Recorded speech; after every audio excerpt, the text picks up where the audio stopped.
Alright, looks like the live stream is up, and so now it's just a matter of waiting for some people to get in. We'll give that a minute. Got 2 minutes technically. So, for those who might watch this after the fact, I'll throw a little bit of a quick intro in here. So Ross Conklin, who runs the Kata exchange group that we're in right now here on Facebook, kind of put out the idea that during the COVID-19 quarantines and self-isolation, things like that, it would be a good idea to sort of put on some online classes for people to exchange information and still have some of that human interaction and get a little bit of extra training in. So with that in mind, I'm going to be running a bit of an online class here this morning on Tawada Passai. So I see some people are coming in, so we'll do my official start of Passai Karate Illuminati, and yes, I even have the shirt on today. But what I was hoping to go over today was mostly just a little bit of the history on the kata, and then get into the kata itself. Since this is sort of about that social distancing and self-isolation, I won't be working with a partner today, so I won't be going over application, which is something I normally do. I will, however, talk about it, so you will get some at least ideas thrown at you. This is a kata that I'm particularly fond of. It is one that comes from the Chibana Choshin lineage of Shorin-ryu. Now, mine comes from Nakazato Shugoro, but there are some other senior students of his that went off and taught, and then some people who went to him for kata and learned additional. The gist of it, though, is that in Chibana lineage Shorin-ryu it's considered Passai Dai, but this is going to be quite a bit different from what most styles consider Passai or Basai Dai. That one is actually Itosu Passai, and Tawada Passai is different. A lot of people actually call Tawada Passai Matsumura Passai, which you can do, and I think part of that comes from just making it a little more recognizable for people when it comes to competition. But personally, I find that Tawada Passai is a little more of an accurate description. So the way that it came about was Chibana Choshin was a student of Itosu, and he learned the kata that Itosu taught, but he also was the brother-in-law. His elder sister married a man named Tawada Shinkazu with the nickname Megantu, which relates to a really shaggy in front of the face hairstyle. And he was supposedly also a student of Matsumura, along with Itosu. There is some debate about that as far as whether he was the direct student or if it was his elder relative, and I can't remember if it was a father, uncle, older brother, or cousin, something like that. But there's some debate that maybe his elder relative was actually the student of Itosu. But be that as it may, what ended up happening was he got together with his brother-in-law after some urging from his sister, and Shinkazu taught him the Passai that their family passed down. Itosu then told Chibana, upon being shown the kata, that you should keep that one instead, and so he did. So it is going to be more akin to the Matsumura Passai kata that you can see in other styles, as opposed to more like Passai or Passai Dai, even if that's what we call it. So, with that, I think we can get started a little bit.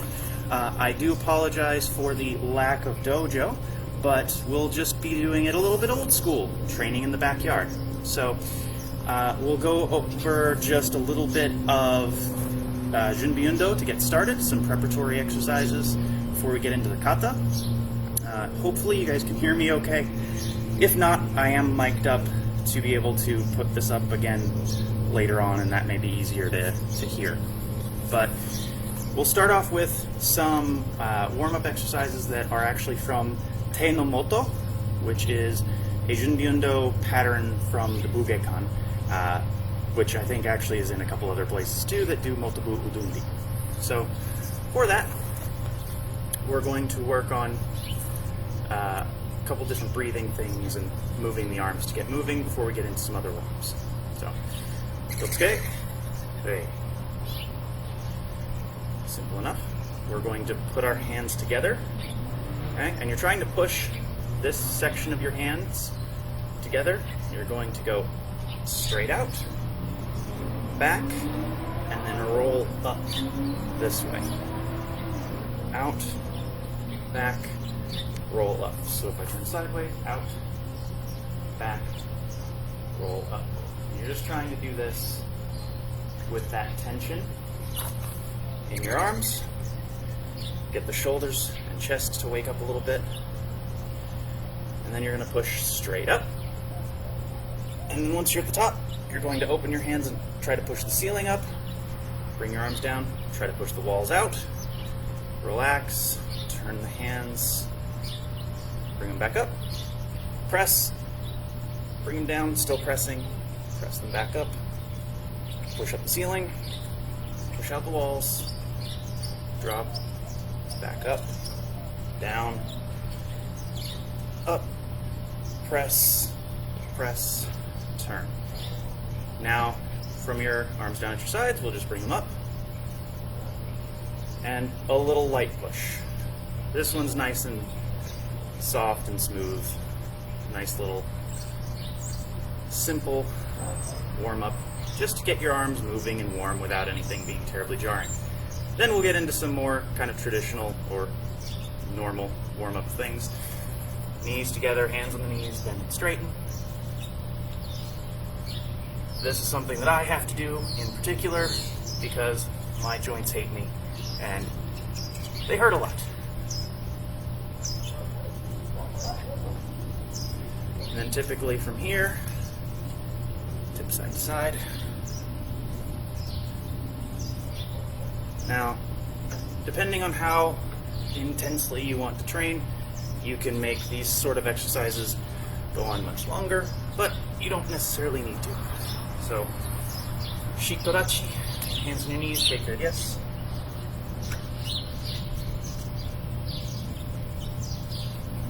Shake your head no. And ears to shoulders.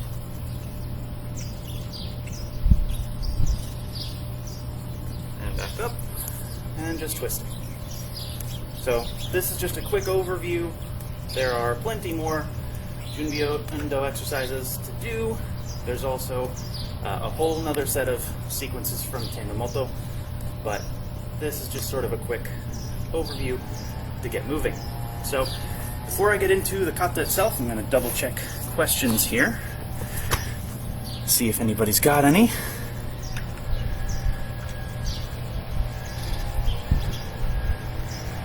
Alright, looks like we're alright there. I've got to tuck my sun shade over to the side before it gets too much more in the way of everybody. Alright, so with that, I'm going to do what my sensei liked to do and say, follow along. So I'm going to run through the kata once slowly and see if you guys can follow along as best you can. And then we'll actually break it down piece by piece. But my sensei always liked to have somebody try and follow along as best they can. And that kind of gives you some points of reference of things that kind of stick in your head, and you can build on them from there.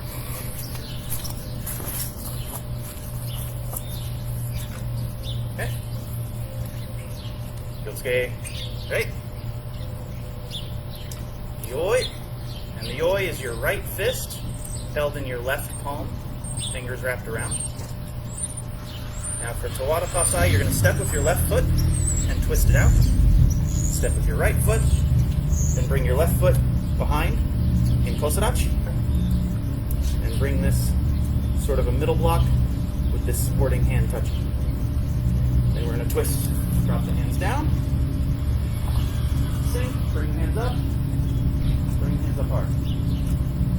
Right high block, step forward, left uppercut supported by the arm, turn and high block, slide, uppercut. Step back, scoop, high. Step forward, upper, high. Step forward, upper. The left, big scooping motion. Step back out. Punch, that's where the ki point generally is. Step out with the left, middle. Punch up. Slide back with the left, middle. circular low shuto, step forward, straight shuto, step forward, straight shuto, back, segurite, or searching hands. This is kind of like a ridge hand pulling into an elbow, pressing down, pulling up. Around, searching hands, other direction, to the back, lift, double hammer fist type of a thing, pull, circle the foot, or slide, depending on the kind of version you do, and a double punch. Manji Gamai, step to Kosa, repeat on the other side, pull, throw. This is your crescent picking to the hand, and an elbow, left, right, pull. Now, everybody circles there. Double, pull, double, pull, double, turn, middle, middle, searching hand, pull in. So, I like to give that quick overview so that people can see what they're getting into for one thing. I don't know how many people watched the video that I posted to my Instagram and Facebook of Nakazato Shugoro running it, or if they've seen myself or my sensei or somebody else running it. So, gives you kind of an idea of what we're about to get into. I will check for questions again. It's a little bit of Teinomoto. Not all of it, obviously, but a little bit. Alright, so with that in mind, if there's no other questions, we will get into breaking down the sequence of the kata a little bit. So, for any of you who are familiar with Passai kata already, the beginning should be pretty familiar. You're going to end up in this position here. A kosadachi, your usually right arm is up, left arm is pressing as well. Now, this changes from school to school and from time to time in the schools, but generally this middle position and this supporting hand can change angles and things. So the way that we generally do it is here. Sometimes this gets turned down or more out, but that's generally how we do that hand position. As I mentioned, the yoi starts like this. So it's kind of a circular pressing.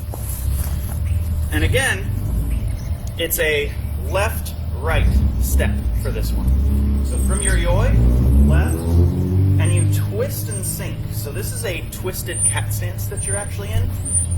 This would be a normal cat stance, and you twist to be in this position. But because we're not starting in a cat stance, it doesn't seem like that. This was a step out. So you step out to your twisted cat stance, step forward with your right, bring the left up behind, and throw the two hands up this way. So twisted cat stance, step, step, throw this out. Now, the spin after that is where people start to get really confused and lost. This is something where if your system always pivots on either the ball of the foot or the heel, you're going to probably have a little bit of a hard time adjusting because you have to pivot on one heel and one ball of foot for the spin to work. So if you look at your kosadachi, you've got your right foot planted flat, right? And that's where most of your weight is. I can take that leg off the ground. So that foot that's planted, you're going to pivot on the heel of your right foot. But if you look at your left foot in kosadachi, it's only got the ball of the foot on the ground anyway. So that one's going to pivot on the ball of the foot. If you do that pivot correctly, this way, you should end up with your feet oriented like this. So all you have to do is sort of take a little forward step with the lead leg, and you'll end up in a cat stance, which is where you're going next anyway. So from your yoi, step out to a twisted cat stance, step forward, step out and throw the hands. Now again, pivoting on the right heel and the left ball of the foot. I promise, if you pivot wrong, your feet are going to end up backwards, and you're going to have to step really far to get to your cat stance.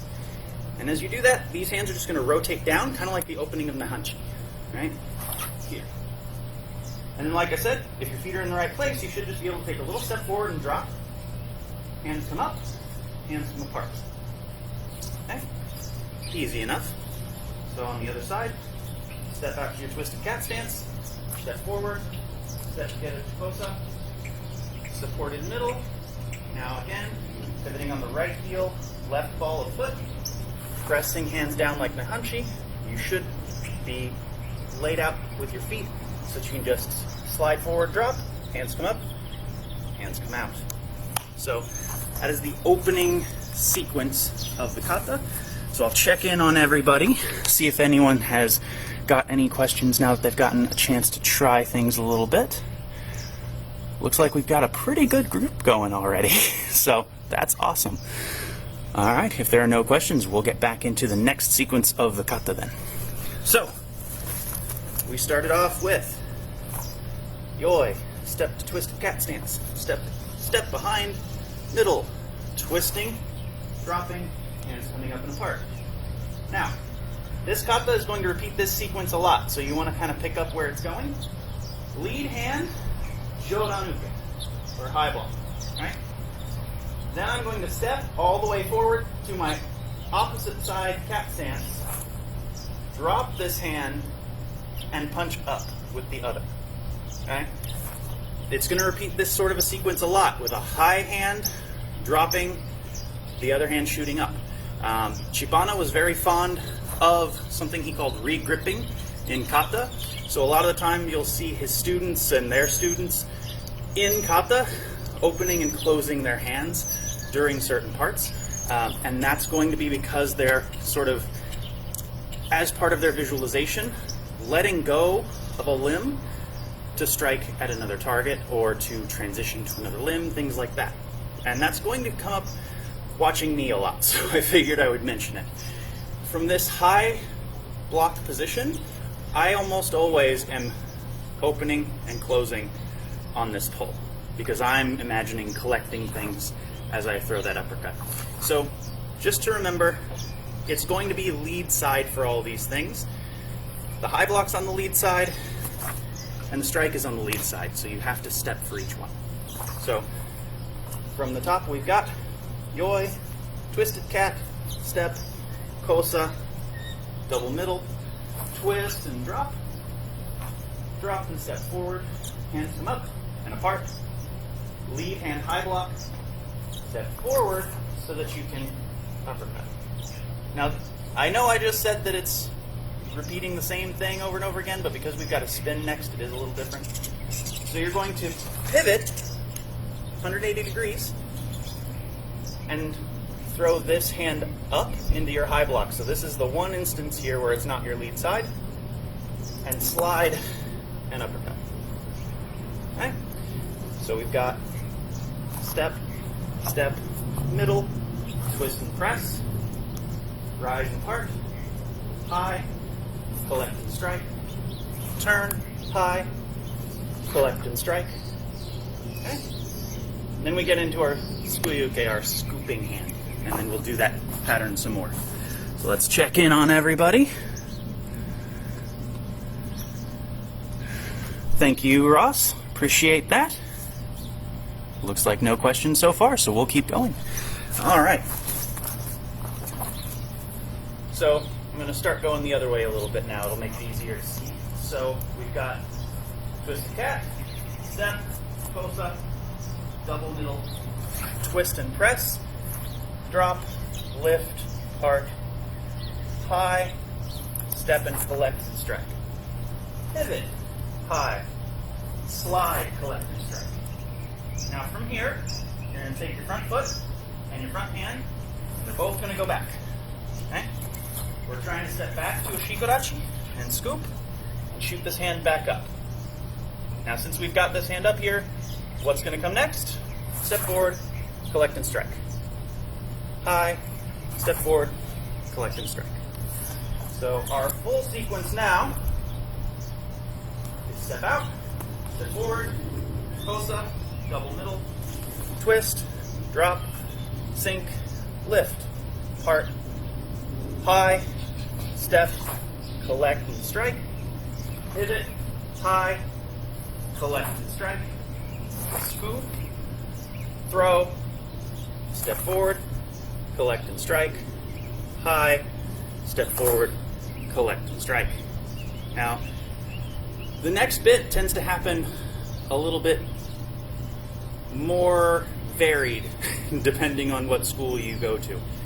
The way that my sensei liked to do it was sort of a reaching, almost with a sugurite here, before stepping up to kosa, swinging these down in a circle, and they pass through the same posture that you see in like a pinan yondan before collecting here into your stacked hands position. So if I just do that section, right, we were here, right side forward in our supported uppercut. This reaches, step forward. This is a really big circle, collecting stuff, passes through our pinan yondan posture, and back here to our stacked hands. And we'll step out, drop into shiko, and force ourselves to stand up and throw a right punch here. And that's your first kiai in the kata. So we're starting to get some of that repetition in there at the beginning of the kata, hopefully. It's not too terribly confusing. And I know that some styles of Passai will do something like this, but with a bigger sort of swimming oyugoke, and then open-handed strikes, which is really cool. But if you really look at it, it's the same thing. High, collecting and striking up. It's just that you're changing the tool at the end. And so you'll see some of that kind of crossover between kata a lot, not just within kata in one system, but across systems. So it's cool to compare. We'll check in on questions again. All right. Stacking hand details is the right fist in front of or under the left arm. Fist under elbow. All right. So the stacked hands, the way that we do this one, we've got one hand pulled back to its typical hikite, and the other hand is on top of it, and generally they're actually touching or almost touching. They're pretty close to each other, so the hands are directly stacked above each other this way. Right? And if I'm here, they're both on this side of my body. Hopefully that answers that question a little bit better. It is under the elbow as far as like this horizontal positioning. It is below it. So hopefully that answers that. Difficult but trying. Awesome. All right. Like I said, feel free to throw questions in the chat. I can't see them obviously while I'm teaching things and demonstrating things, but as I get the chance to stop and check on everybody, I can look through the questions. So if there are any, please put them in there. So we'll go through this again. We have yoi, step to twisted cat, step forward, step behind into kosa, pressing out here. Twist, drop the hands, step out, hands come up, hands come out.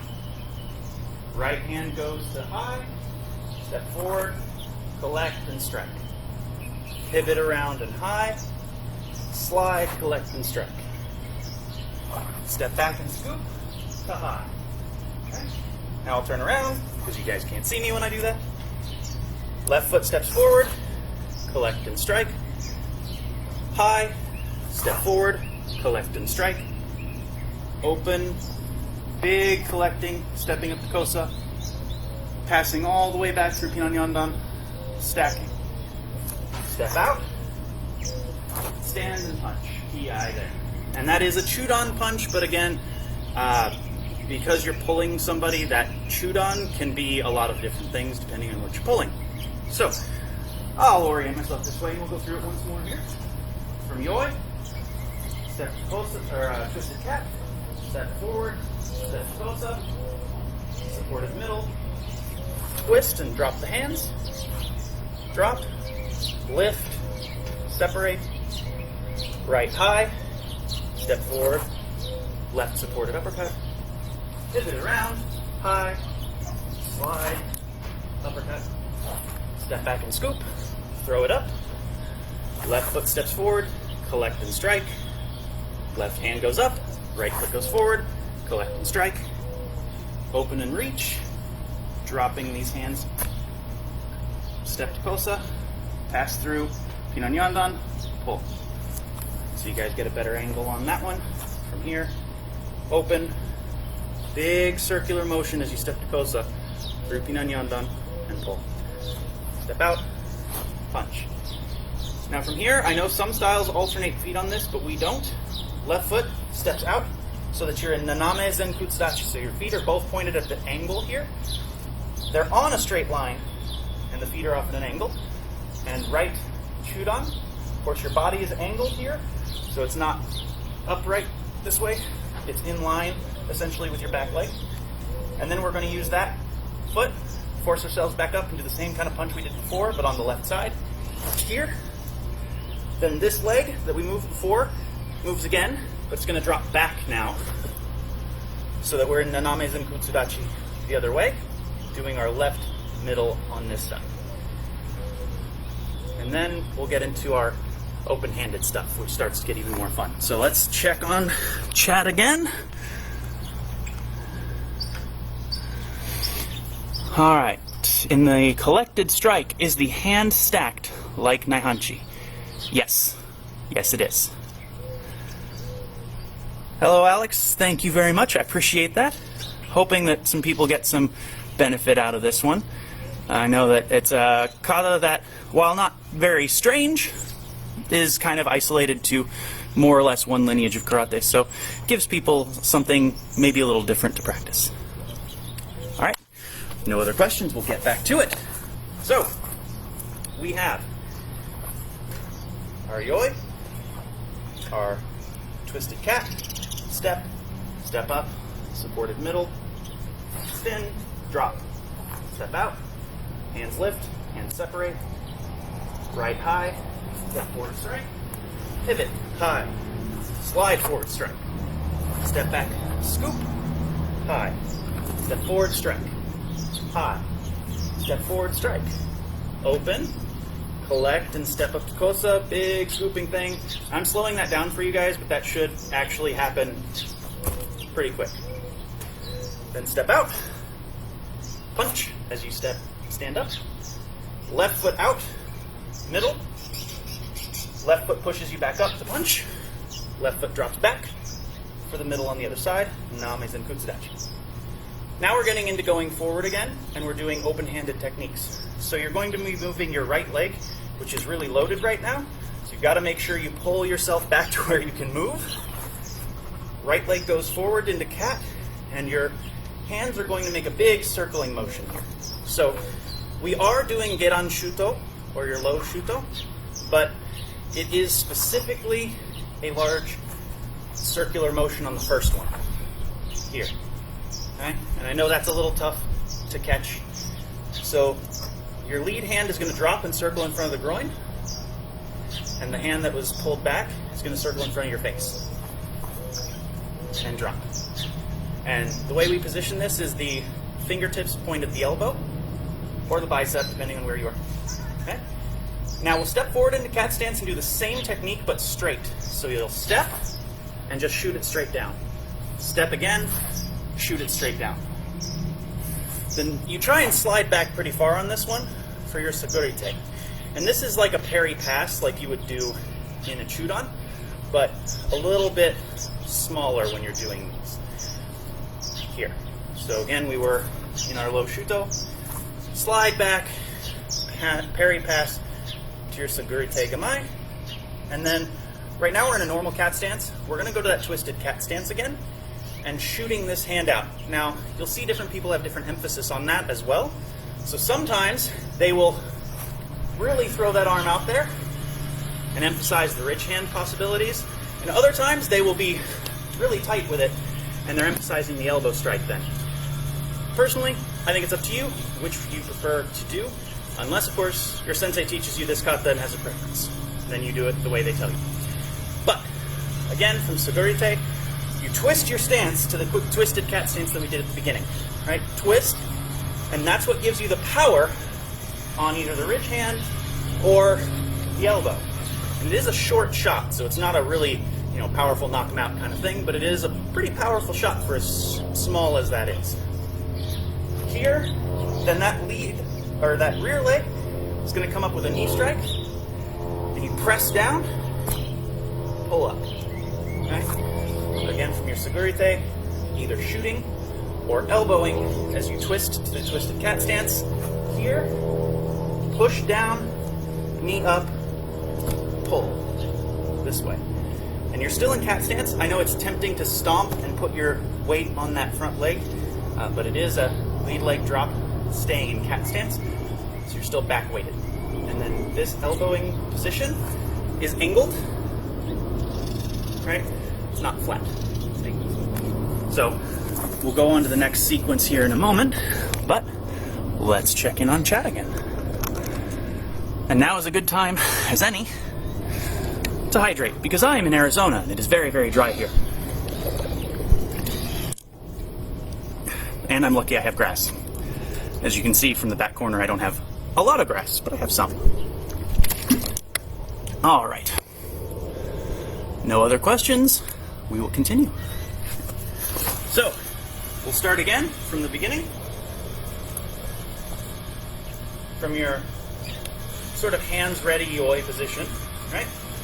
Step to a twisted cat, step forward, step up to your kosa, double middle here, pivot, drop the hands, drop the body, hands come up, hands come apart, high block, step, uppercut, pivot, high block, slide, uppercut, step back, scoop, throw, step forward, uppercut, high, step forward, uppercut, open, step and collect, step out, stand and punch, step out middle, stand and punch, step back middle, step forward, big circular low shuto, step forward straight low shuto, step forward straight low, slide back, Segurite gamai, twisting to your twisted cat stance, either your rich hand or your elbow.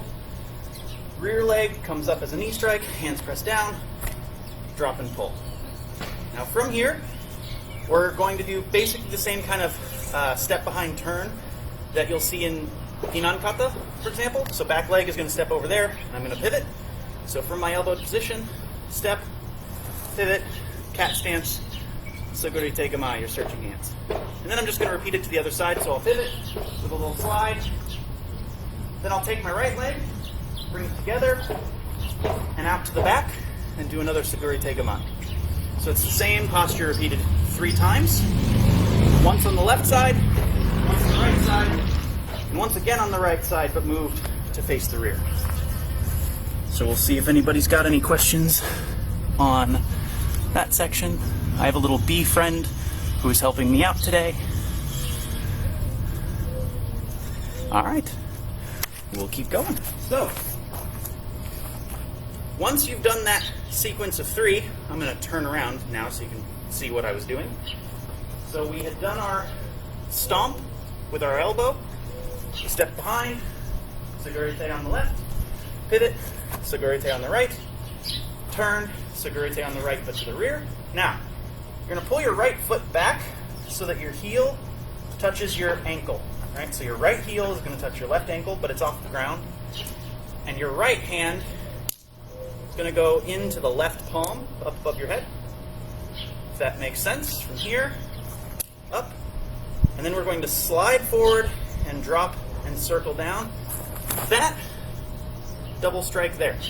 And now, for those of you who do like Itosu Passai, Passai Dai, Passai Dai that most styles do, that is essentially the same thing as this that you'll see, right? The double high and the dropping hands. But it's open, and instead of being more upright stanced, it is this sort of ready to be a cat stance, legs collected under you sort of a thing. Hands together and then dropping. And you can slide forward on that. You really should do some sliding forward. One of the kind of key things about Tawada Passai on the way that it's been taught to me has been that it has a lot of sliding forward and back in it. So for me, that's kind of a characteristic feature. So once again, we had our Segurite, collect, knee, stomp, turn, Sugurite 1, Sugurite 2, Sugurite 3, pull back, hands come up, slide, hands come down. And then we pull to our stacked hands position again. There's quite a few of these in the kata as well. Now, I mentioned when we were running through it before that sometimes people will circle that leg and sometimes people will just slide. So after this drop, when you pull these hands back, some people will circle this foot out before throwing the double, and I think that's because that happens later in the kata. And then some people, and this is the way that I was taught, just slide. So from the dropping hands, when you pull back, the way that my sensei taught me to do this was essentially to pull back so hard that you drag your foot back a little bit, but that's not really the goal. You're not trying to pull it back like you did earlier. You're just trying to pull so strongly that that backward momentum lets this leg kind of drag. And then you'll slide into a double punch. So you can try both, see which one you prefer, either the pull slide or the pull and circle and strike. Like I said, that's going to happen later in the kata though. So personally I like to have a little bit of each. So I stick with doing it the way my sensei taught me on that, and then I do the other one later because it gives you the mix. So once you've done this double, we're going to pivot in place so that we're in a cat stance going the other way and go into our manji kamai. But we'll go through the whole thing before I get you to that step. So again, from our starting point of our yoi, step out to your twisted cat, step forward, feet come up to kosa, supported middle, pivot in place, drop the hands, drop the body, hands come up, hands come out, high block, step forward, uppercut, pivot in place, high block, step forward, uppercut, step back and scoop, and now I'll turn around so you can see what I'm doing, step forward, uppercut, high block, step forward, uppercut, open, big step to kosa with a big collecting hands motion to your stacked hands. Step out to shiko, stand up punch. Step out, and I'll turn again so you can see. Step out with your left to naname zenkutsudachi. Right middle, use that left leg to push you up to punch. Here, let that leg slide back. So you're pivoting this one on the ball of the foot to drop your heel back to get into this next stance. And middle, pull this in, step forward, big circling, low shuto, step forward, straight shuto, step forward, straight shuto, slide back, Sugurite kamai. Twist to your twisted cat stance as you throw, again, either your ridge hand or your elbow. Lead, or rear leg becomes your lead as knee strikes up, drops down. Step behind pivot, Sugurite kamai, pivot around, slide with the Sugurite kamai on the other side. Take that same lead leg, just move it to the rear, Sugurite kamai. I'll turn around again so you can see. From here, pull back the leg so that your right heel is touching your left ankle. Hands come up so that your right hand is inside of your left. Both hands open. Slide forward, drop the double hammer fists, pull, and this is a normal stacked hands.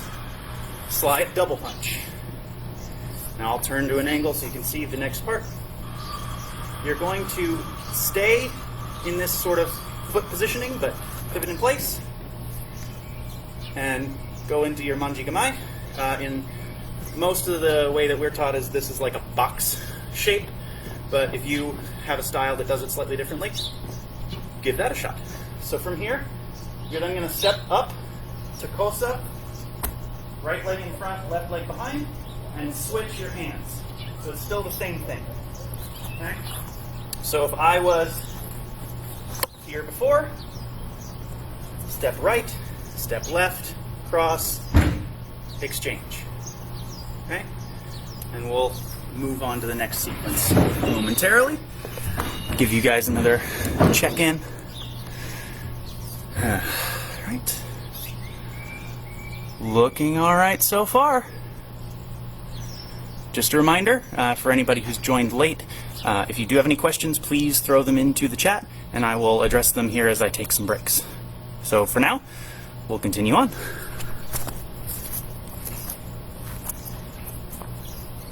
So, we have Yoi. Step to our twisted cat, step forward, step behind, supported middle. Pivot, drop the hands, lower the body and lift the hands, part the hand. High block, step forward, uppercut. Pivot, high block, slide forward, uppercut. Step back, scoop, high. Step forward, strike. High. Step forward, strike. Open, collecting hands as you step to kosa, and go to your stacked hands. Step out, stand and punch. That's your ki, first ki anyway.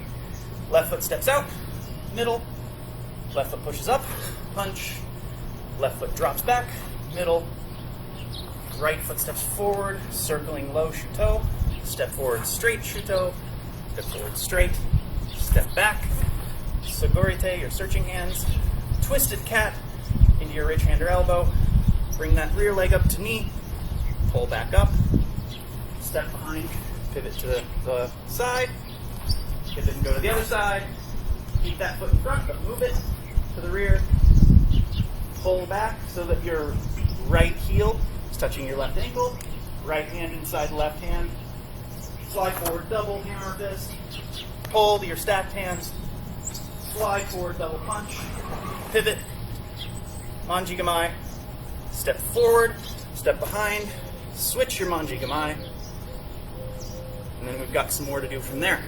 So, from here, different systems and schools do this part a little bit differently too, but you are eventually going to try to get from here to here so that you can throw the crescent kick to it.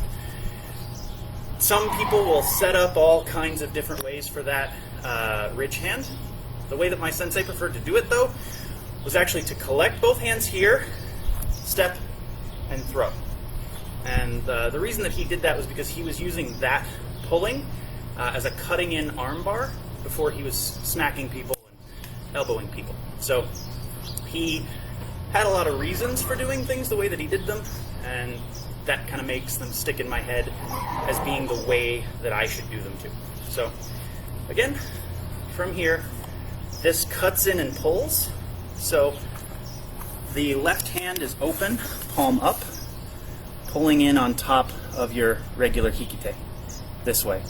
And essentially this edge of the hand would be cutting in on the back of somebody's elbow as you pull. So, from here, pull, step out and throw. Some people will call that frisbee uke for that throwing motion. Then you're going to take that back leg and crescent kick up to that.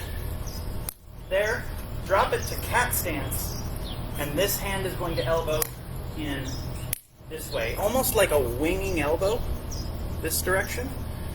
So it's not rising. Some people do it as a dropping one, but the way that my sensei preferred to do it was this winging elbow, and you've got a lot of little sneaky shots with that one. From manji gamai, pulling, striking, throwing the strike with the leg, following the strike with the elbow, and then from here, you're going to take your left hand, circle, and drop, circle and drop the right. So it's a left circling punch, right circling punch, 1, 2, this way. It's a little hard to break that one down into pieces because of the timing. 1, 2, this way. And if you look at Chibana's description of that movement, he actually calls it a name, and I can't remember what name it was in Japanese now, but the name sort of implies that you're striking with those, dropping, which is an interesting way to kind of get the feel for that heaviness on that. But there's a lot of different ways to use it other than just, knocking on somebody. So let's check for questions again. Thank you, Dwayne. All right, no questions so far. Then we'll keep going. We'll start at the beginning again. So let's face this way for this one.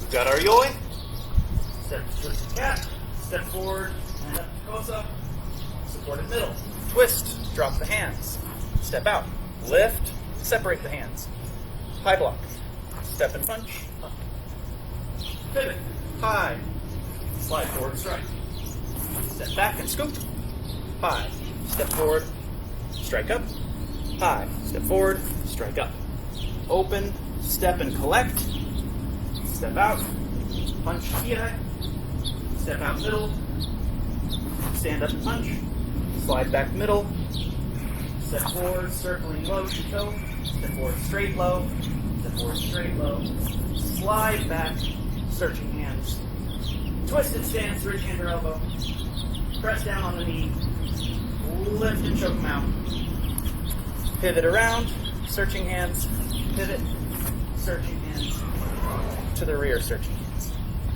Pull back and lift, slide and double, pull back, slide and double punch, pivot, manji gamai, step forward, kosa, opposite manji gamai, pulling stacked hands but with the open top hand for the strike to come out, rear leg crescent, set down to cat, right hand winging elbow, left circle, right circle.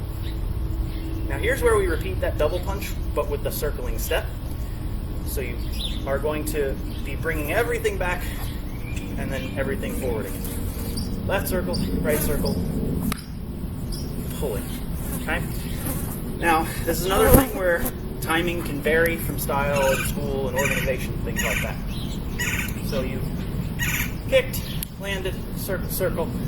You can pull, circle, strike, which is kind of the way that I tend to do it.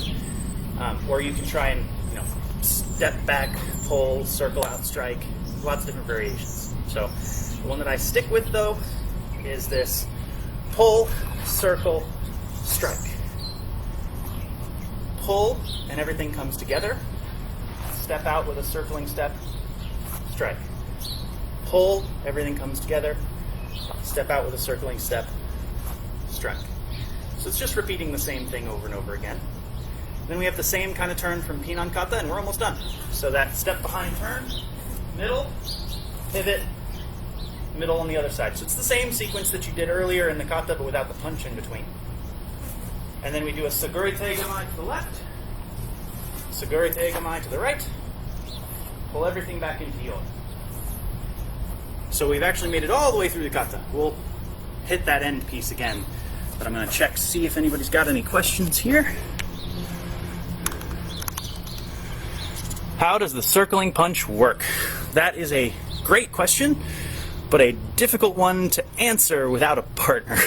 So the circling punch is one that you can use for a variety of different things, and my sensei and I had actually done some Waza Wednesday videos on it before.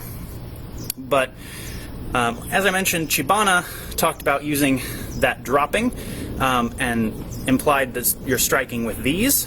And so that's something where if you're thinking from a Kyusho perspective, somebody's got an arm out because they're punching, and you're smacking into perhaps nerves that are in the forearm there, and trying to make it a little extra painful.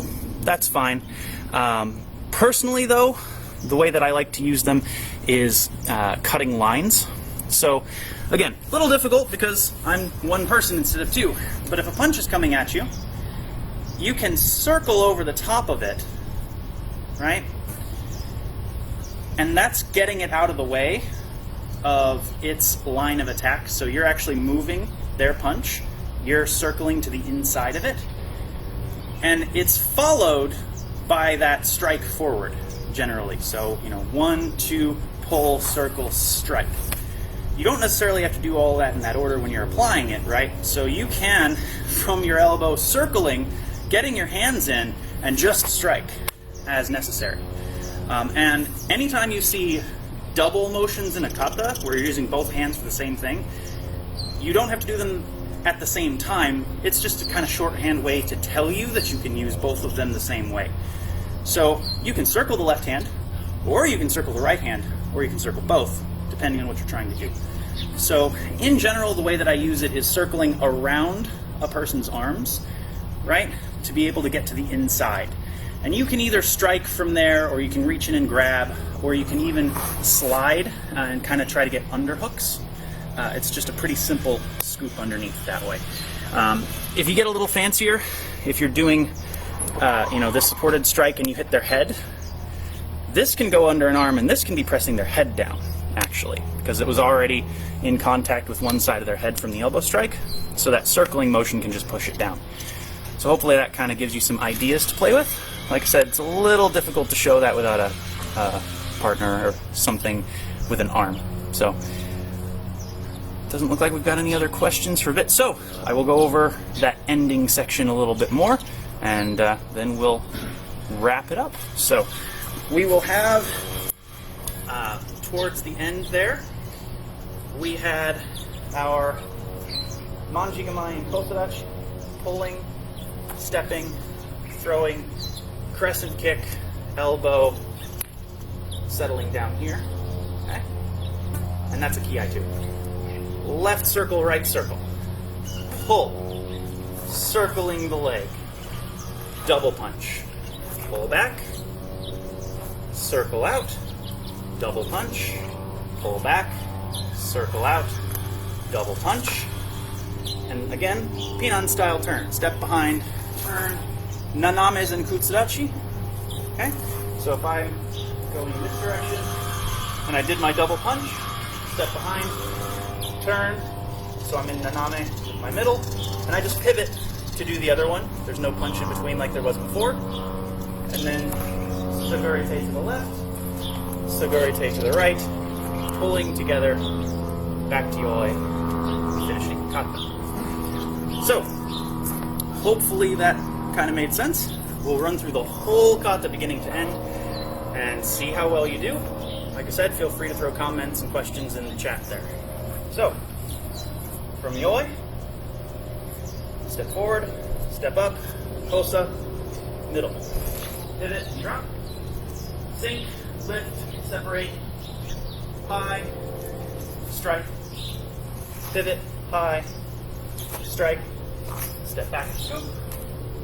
Step forward and strike, high, step forward and strike, open and collect, and you go to kosa, step out, punch, that's your first ki, step out, middle in naname, punch, sink, middle, step forward, circular shuto, step forward straight, slide back, sagurite, twisted cat stance, rich hand or elbow, knee strike, choke 'em, step behind, searching hands, switch to the other side, searching hands, same side to the rear, searching hands, pull back, lift, slide forward, dropping double hammer fists, pull, slide double, pivot into Manjigamai, step into kosa, Manjigamai, pull, step out and throw your crescent kick, throw your elbow, left circle, right circle, pull, right foot circles, double punch, pull back, left foot circles, double punch, pull back, right foot circles, double punch, left foot steps behind, like Pinan Kata, goes to Naname Zenkutsudachi, middle block, pivot in place to the opposite side, middle block, Sagurite to the left, Sagurite to the right, pull in to Yoi, Kyotsuke, and Rei. So hopefully you made it all the way through the kata with me. I can't see everybody, so hard to say for sure, but feel free. Kind of kung fu like it can be, and it also depends on how much emphasis you put on the flow of the kata versus trying to do, really strong kime on everything. So it depends on how you run it.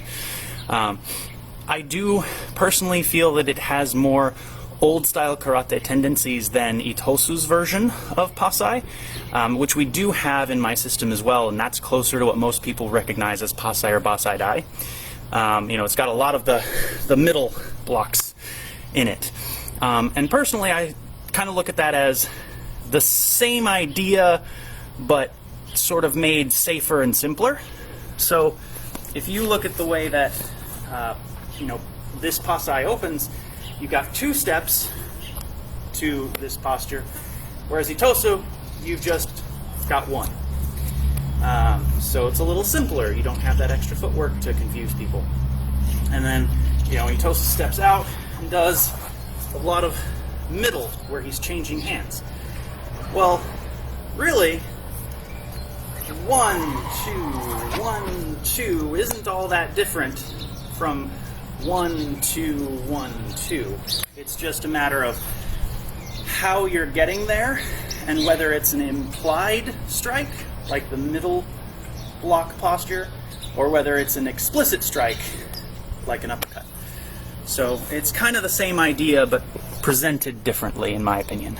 Thank you, Mr. Alexander. I appreciate it. So, I did say I'd go over application a little bit. We have a few minutes left in the hour here, so like I said, I don't have a partner, and you may not either.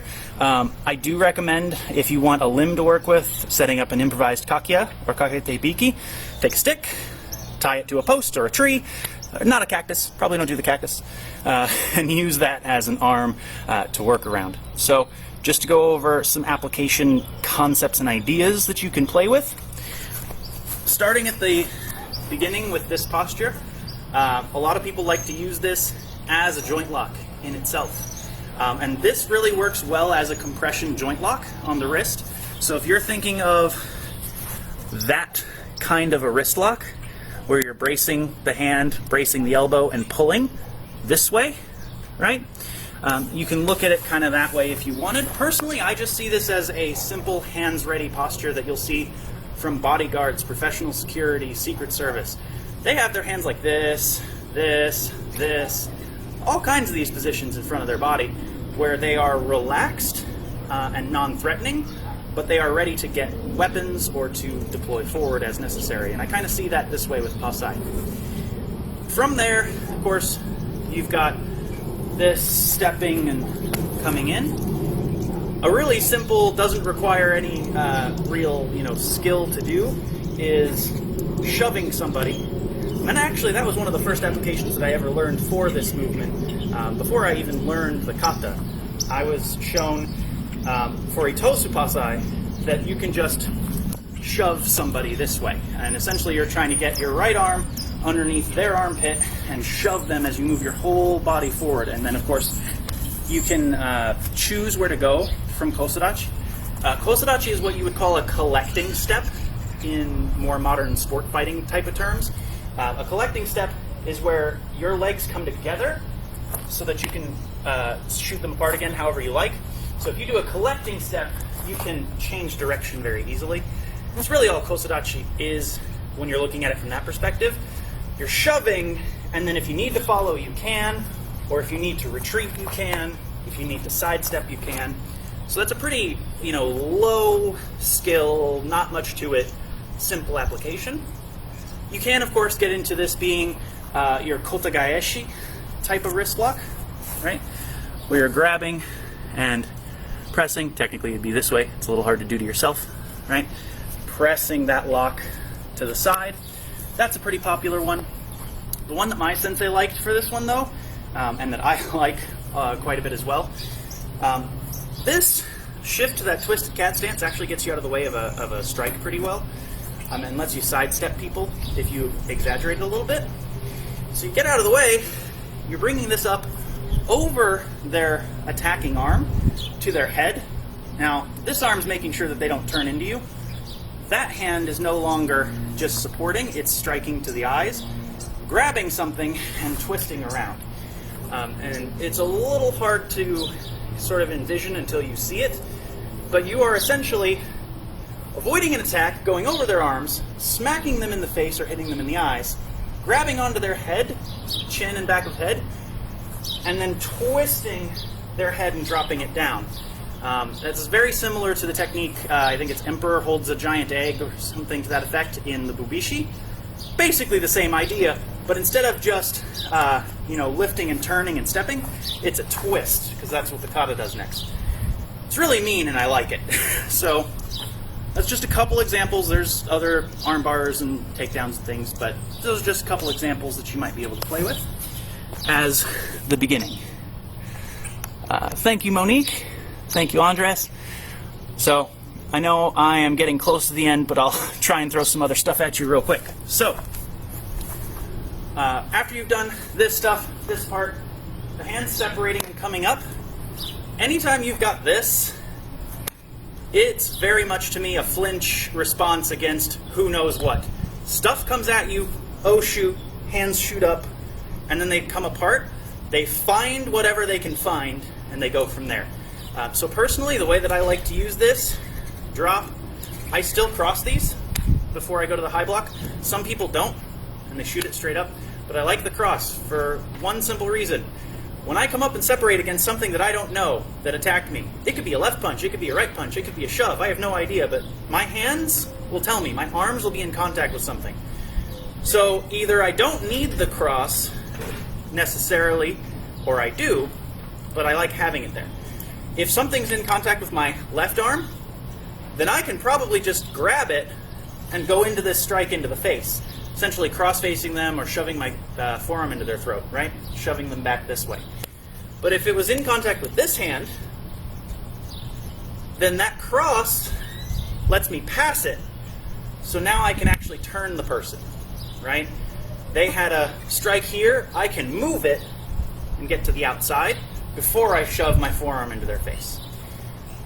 This part is pretty self-explanatory. You can do arm bars with it too, but collect and strike is pretty straightforward and not a bad idea.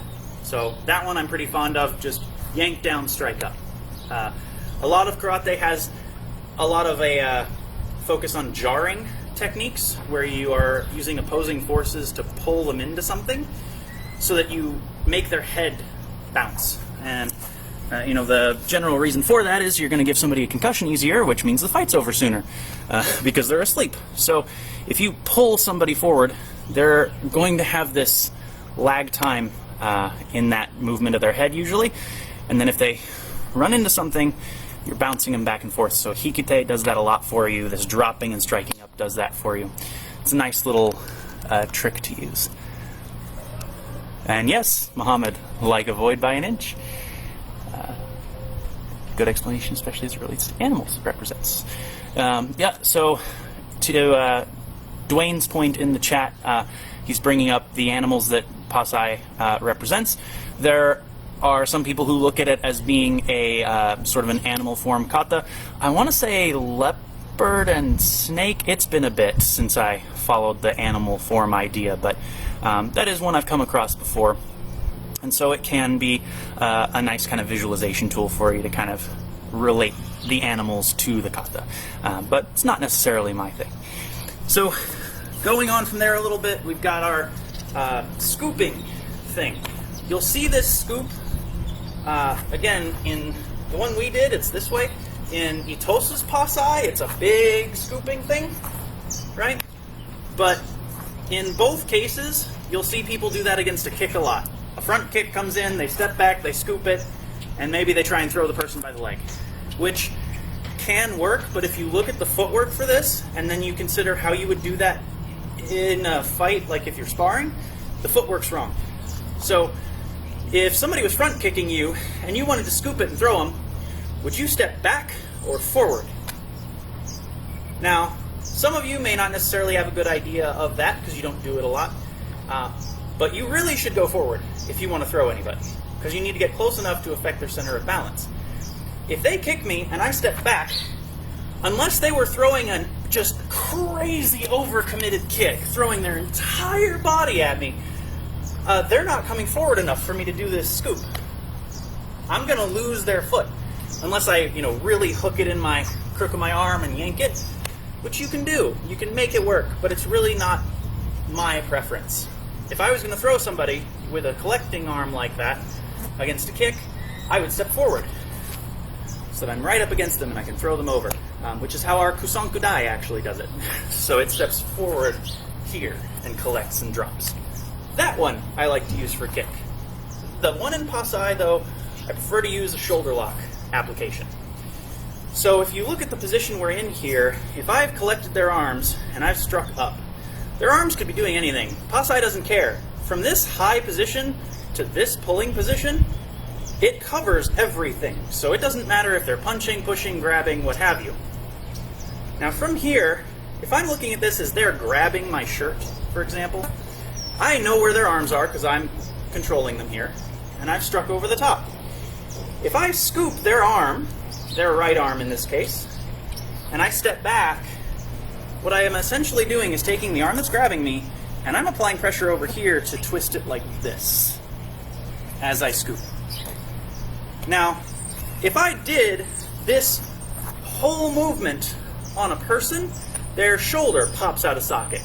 If you try it with a person, they'll get about this far and want to tap out or, scream, or they'll start trying to do more trained fighting back to get out of it. Untrained people just sort of move funny and then yell. So being very careful with joint locks is important. But that is generally how I like to use that, is that circling, twisting shoulder lock. And then, of course, once you've done that, if you just, let it go, step forward, pop them in the back of the head, that works too.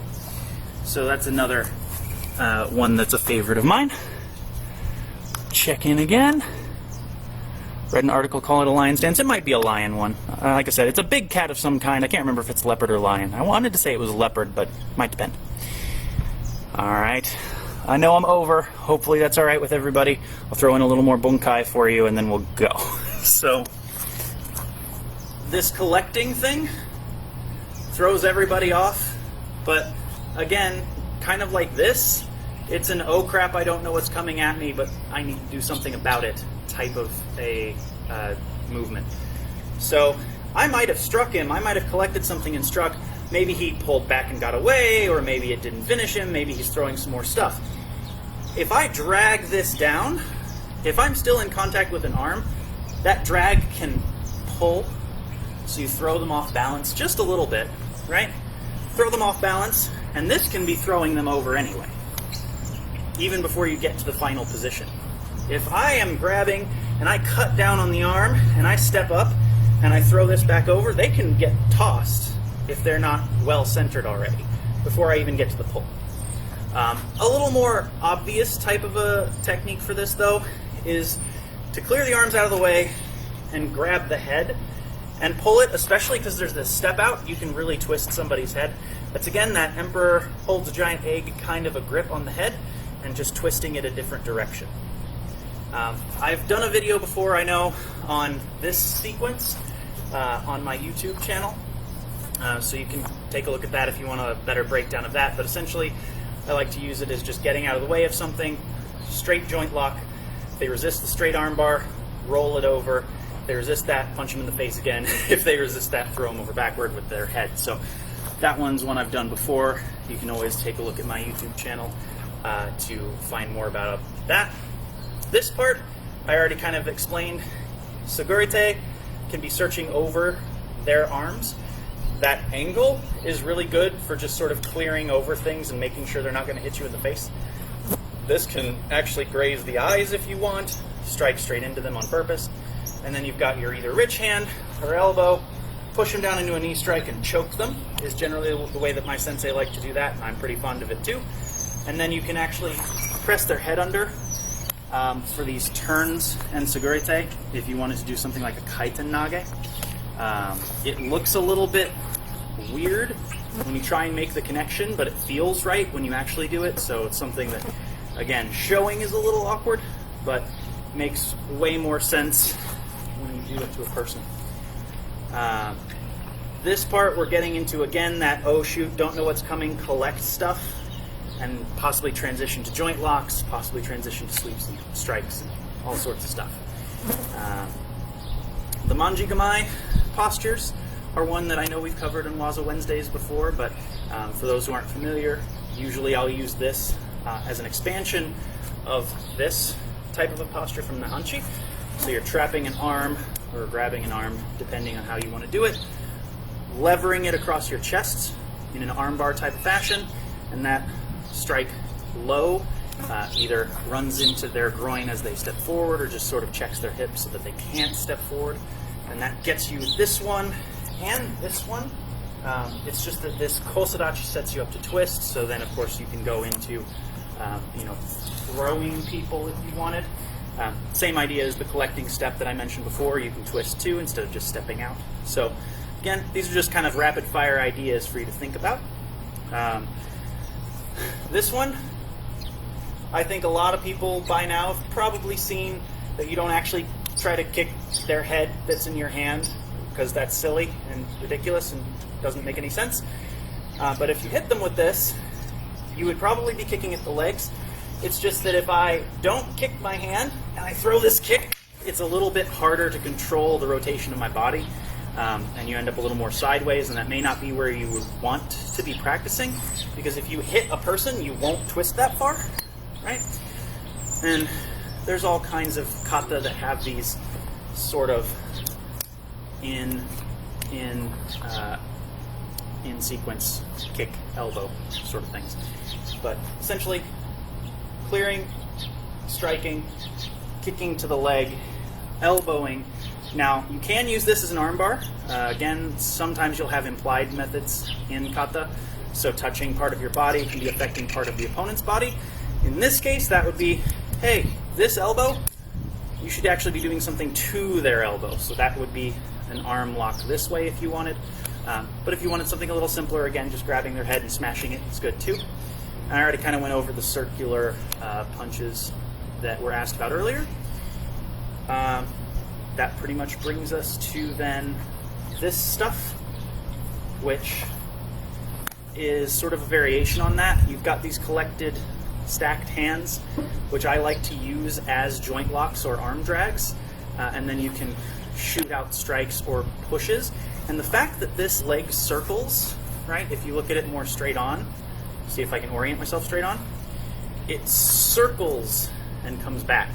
So if you have somebody in front of you, you arm drag over, circle, right, you are set up pretty well for this to be a shove and for this to sweep. And cat stances are something that are another kind of implicit application stance, because you can just, use them to move your body, but the fact that you have the weight off that lead leg makes it really easy to kick, to sweep, to hook, right, to knee, because you don't have weight on it already. So anytime you're in a cat stance, you can be using that front leg for something.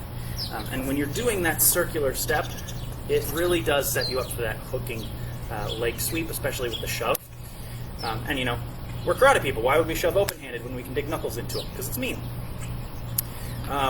One application for that my sensei liked, though, that he would occasionally do, but not very often because it is mean, is as somebody kicks, he would do this little dodge around the front kick and kick their standing leg, and that's sort of another implied application to it. So, well, again, a little mean, a little more difficult, but it's a fun one. After that, we're just at the end with our middles and our segurites, which really just feed into stuff we've already done or covered. So hopefully that gives you guys kind of a fair understanding of what you can play with in the kata, and gives you a better sense of what some of those movements are. And like I said, hopefully we were able to get through the kata following along with me. If not, this video will be here on the page for you to watch. So if you do have any questions, feel free to leave more comments or send me messages. And thanks for watching.